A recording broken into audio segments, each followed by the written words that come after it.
देखने वाले हैं अपने घरों में लगाई जाने वाली टाइल्स की फैक्ट्री प्रोसेस। तो वीडियो के साथ बने रहिए, हम शुरू करते हैं अपनी वीडियो को।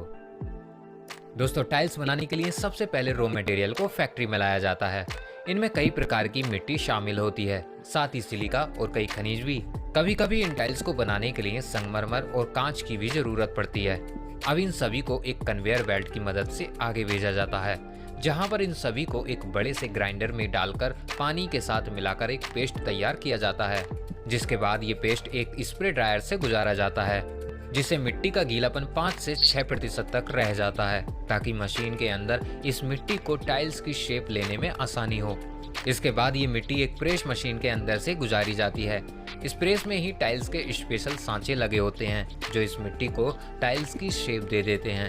टाइल्स की शेप में निकलने के बाद एक रोटेटिंग रोबोट मशीन इस टाइल को उलट देती है, जिसके बाद इसे कन्वेयर बेल्ट की मदद से एक ड्रायर मशीन से गुजारा जाता है, जहां पर ये सभी टाइल्स सूखती चली जाती हैं और आगे बढ़ती जाती हैं।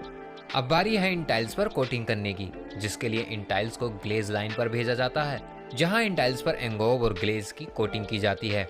एंगोब की परत टाइल्स पर अच्छी प्रिंटिंग के लिए इस्तेमाल होती है, जबकि ग्लेज की परत टाइल्स को ग्लास की तरह चमकदार बनाती है, ताकि टाइल्स सुंदर बने। कोटिंग होने के बाद टाइल कूलिंग मशीन से गुजारी जाती है, ताकि टाइल पर लगी इंक फैले नहीं और उन पर बनाया हुआ डिजाइन पूरी तरह से फिट बैठे। अब बारी है टाइल्स पर डिजाइन प्रिंट करने की। इसके लिए ये टाइल्स एक प्रिंटिंग मशीन के अंदर से गुजारी जाती है, जहां पर एडवांस कंप्यूटर की मदद से इन टाइल्स को डिजाइन दिया जाता है, जिससे ये मशीन इन सभी टाइल्स पर अलग अलग तरह के डिजाइन प्रिंट करती जाती है। इसके प्रिंट होने के बाद टाइल्स को एक बार फिर से ग्लेज लाइन से गुजारा जाता है, जहां पर टाइल्स पर ट्रांसपेरेंट कोटिंग की जाती है, ताकि टाइल्स को स्क्रैच और खरोंच से बचाया जा सके और टाइल्स लंबे समय तक चमकदार बनी रहे। कोटिंग के बाद अब बारी आती है टाइल्स को पकाने की। इसके लिए इन टाइल्स को बड़ी सी एडवांस फायरिंग मशीन यानी भट्टी से गुजारा जाता है, जिसका तापमान 1200 डिग्री सेल्सियस तक होता है। यहाँ इन टाइल्स को लगभग 50 मिनट तक पकाया जाता है। 50 मिनट पकने के बाद ये टाइल्स बेहद ही खूबसूरत और मजबूती के साथ बाहर निकलती हैं, जिन्हें कन्वेयर बेल्ट की मदद से स्टोर कर लिया जाता है। इसके बाद टाइल्स की जांच होती है। इसके लिए टाइल्स के किसी भी बैच में से कोई भी रैंडम टाइल्स को निकालकर इनकी मजबूती को मैन्युअली चेक किया जाता है कि टाइल्स मजबूत है या नहीं।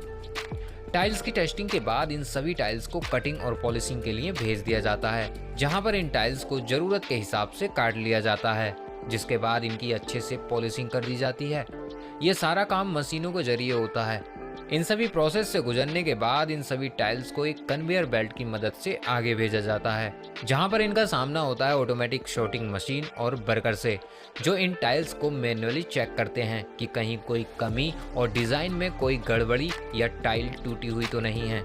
अगर कोई खराबी आती है तो इन खराब टाइल्स को मार्कर से निशान लगाकर अलग कर दिया जाता है, ताकि वो फिर से रिसाइकिल की जा सके।